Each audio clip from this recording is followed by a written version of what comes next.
कि मोबाइल के ज़रिए ज़ूम की मीटिंग ज्वाइन करने के 2 तरीके हैं।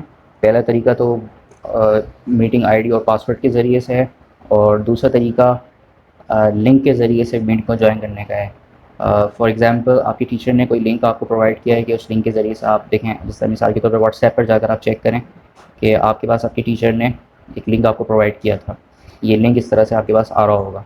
तो इस लिंक पर आप क्लिक करते हैं तो सीधा ये आपसे पूछेगा, तो ये आप डायरेक्ट ज़ूम के ऊपर जाइएगा यहाँ से, और जाने के बाद ये देखें ये मीटिंग आपकी जॉइन हो रही है। अब आपसे पूछेगा आपका नाम, तो आप इसमें सिंपली अपना नाम लिख लें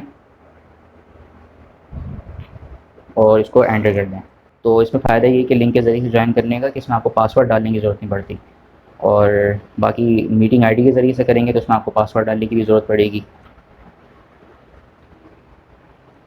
थोड़ा सा वेट कीजिए, उसके बाद देखें जो आपके टीचर होंगे वो आप उन्होंने आपको एक्सेप्ट कर लिया होगा, तो इस तरह से ये वही मीटिंग आपकी नॉर्मल तरीके से ज्वाइन हो जाएगी।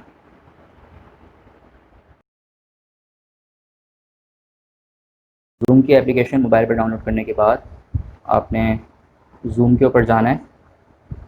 ये ज़ूम में मैं चला गया, तो इस तरह से ज़ूम पर जाने के बाद आप एक बटन देखेंगे यहाँ पर जॉइन अ मीटिंग। तो स्टूडेंट्स जो हैं वो आसानी से इसमें किसी भी मीटिंग में शामिल हो सकते हैं। इस बटन पर क्लिक करें और जो मीटिंग आईडी आपको इंस्ट्रक्टर ने प्रोवाइड की आप यहाँ पर इसको लिखें। जब आप इसको लिखेंगे तो ये देखें मैं लिख रहा हूँ मिसाल के तौर पर, ये रैंडमली मैं कोई भी एक आईडी लिख देता हूँ यहाँ पर। तो ये देखें जॉइन मीटिंग का जो बटन है ये ब्लू हो गया।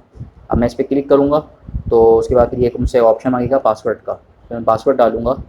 तो उसके बाद फिर पासवर्ड डालने के बाद आप बाकायदा मीटिंग के अंदर, क्लास के अंदर या फिर किसी वेबिनार में उसमें आप शामिल हो जाएंगे।